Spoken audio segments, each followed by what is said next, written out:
In the middle of a raging storm, a bullet train carrying over 1,000 passengers comes to a screeching halt.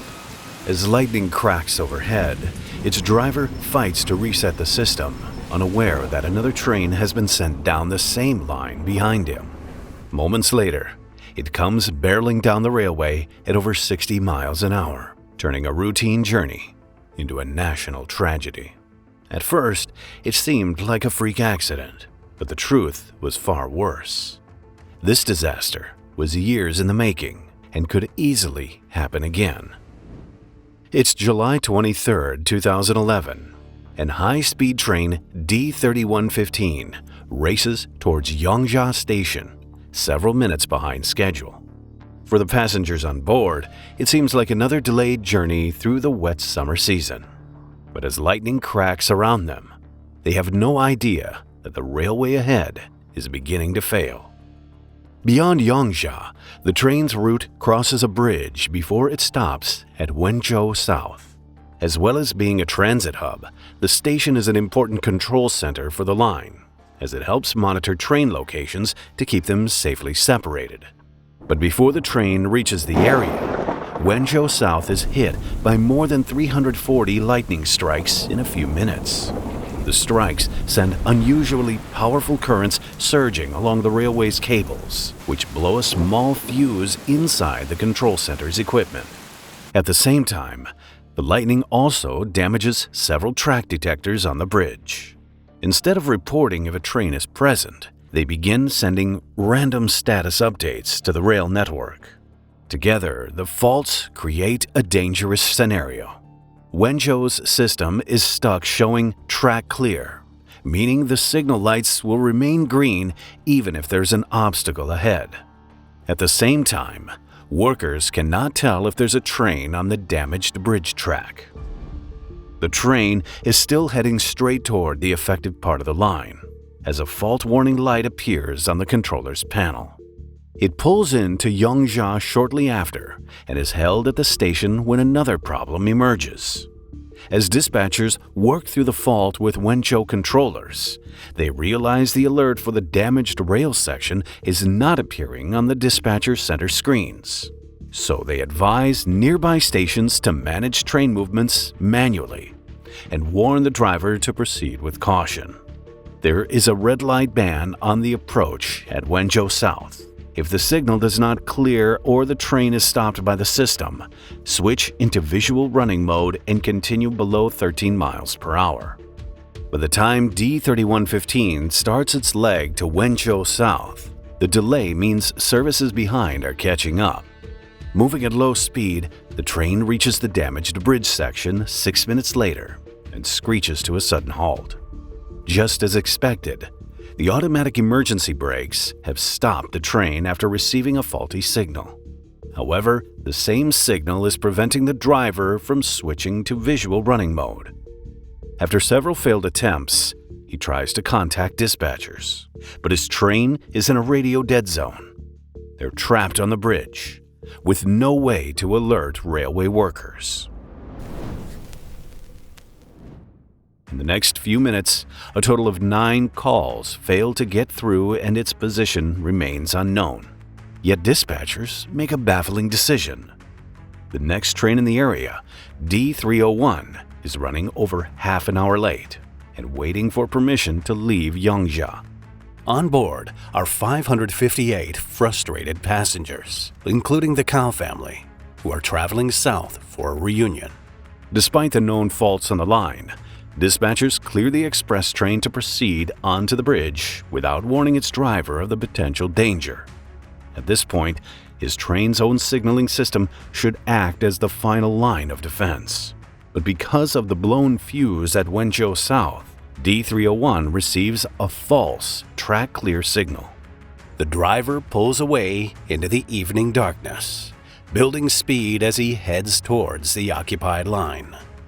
Not long after, dispatchers contact staff at Wenzhou South for an update on the missing train's progress. They're told the service has reached the red warning zone, but they've been unable to speak to the driver. Instead of immediately stopping the approaching train, dispatchers allow it to continue on its course while Wenzhou South tries to call D3115. Fortunately, they get through, and the driver explains an alarming situation. The track circuit signal is changing abnormally, and switching to visual running mode has not succeeded. I will contact the train dispatcher again to report. But the urgency of the problem seems to go over the controllers' heads. They leave it to the driver to contact dispatchers, even though his radio has an unreliable connection. At 8:39 p.m., he finally manages to switch to visual running mode and brings the train to a slow crawl. 15 seconds later, the express service reaches the damaged track section and Wenzhou controllers make a frantic call. EMU 301. Pay attention while running. There is a train in the section. There is 3115 in the section. Pay attention while running now, all right? The equipment now. The warning abruptly cuts off. As the line goes dead, D301's operator desperately wrenches on the emergency brake. Even so, it slams into the train in front at 61 miles per hour. Inside the carriages, passengers are hurled from their seats as glass and metal tear through the compartments. The momentum compresses both trains, which jackknife in an instant, causing multiple carriages to derail from the elevated track. Several fall nearly 60 feet to the ground. Another dangles from the edge of the bridge, leaning against the shattered structure. In just a few seconds, the trains are torn to shreds. The worst of the impact is concentrated toward the front of D301, where Henry Cow is thrown into the air from the second car. Before the collision, there was an uncontrollable jolting, like an earthquake. The train car was shaking, lights were off, it felt like I was falling, and I said a prayer. Henry initially braces for a hard impact, but when nothing comes, he realizes he's outside the train. The next thing he remembers is a voice screaming through the darkness. I heard my mother's voice shouting, and then everything went black. The crash site below immediately descends into chaos. Some survivors are trapped in the wreckage, too badly injured to move. Others are stumbling through the debris, unable to process what happened. Hearing cries for help, nearby villagers call emergency services and begin pulling survivors from the carriages. They're joined by staff and passengers from the stricken trains, while responders rush to the scene. They arrive around 15 minutes later and are confronted with a daunting task. More than 1,600 passengers are caught in the crash. The wreckage is spread across multiple levels, and several cars are only accessible by climbing or rappelling into them. Realizing the complexity of the situation, officials deploy nearby soldiers, while specialists cut through mangled metal to reach trapped passengers. One by one, survivors are pulled from the unstable debris and carried along human chains to waiting medical teams. Over the following hours, authorities divide the area into 3 vertical search zones, methodically advancing through each layer to ensure no one is missed. Almost 200 people have been pulled directly to safety, but crews are reaching the most difficult parts of the wreckage. Some of the remaining carriages are badly crushed, so rescuers bring in heavy equipment to lift the wreckage away before they can cut deeper into the cars. Working through the night, responders complete a total of 6 searches when officials make a controversial decision. At around 4 a.m., reports that the search is over triggered backlash among onlookers. Officials later insist this is only for the section below the bridge, and that crews are still sweeping the layers above. However, less than 2 hours later, the criticism quickly becomes suspicion. Workers dig a pit right next to the track and begin moving damaged train parts into it. For relatives of missing passengers, the scene looks impossible to explain. Beyond the fear that survivors or human remains could still be inside, the wreckage is crucial evidence. It may contain the answers to why the railway failed so catastrophically and so many lives were torn apart in the process. Facing allegations of a cover-up, Authorities claimed the wreckage was moved by mistake and quickly stopped by senior officials. They also add that the pit was only dug to help rescue vehicles reach the site, but citizens remain unconvinced. The controversy gets even worse the following afternoon. During the recovery work, crews enter one of the most damaged carriages and recover several bodies. Then they find a 2-year-old girl, still alive, pinned underneath a luggage rack. She's pulled from the train almost 21 hours after the crash and rushed to a nearby hospital. According to the media, she was only discovered because a police chief insisted on a final check of the carriage before it was removed. The revelation fueled public anger. And as rumors spread of more survivors being found, hopeful families kept watching the wreckage, desperate for news of missing relatives. Despite the backlash, authorities quickly moved the site into recovery mode. After clearing debris, specialists repaired the damaged track and overhead power lines and inspected the bridge structure for signs of damage. Less than 48 hours after the collision, the line was declared fit for service and trains began running once more. Authorities presented the reopening as a heroic effort, issuing state-approved slogans that ignored the human cost of the disaster. However, a darker picture emerged. According to leaked reports, China's Department of Propaganda ordered news outlets to give the crash as little attention as possible. It also told journalists to avoid connecting the disaster to China's high-speed rail system. As authorities tried to control the media, people voiced their distrust online. Millions questioned the handling of the recovery across social media, despite government censorship. The public outrage continued into the week after the crash.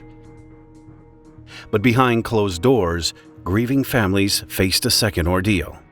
According to reports, authorities pressured relatives to accept compensation without being told the exact amount. Some families even claimed they were threatened by officials, who also warned lawyers not to take on victims' cases because the crash was a sensitive issue. When the treatment of the families reached public attention, however, officials quickly blamed a separate organization for making the announcement.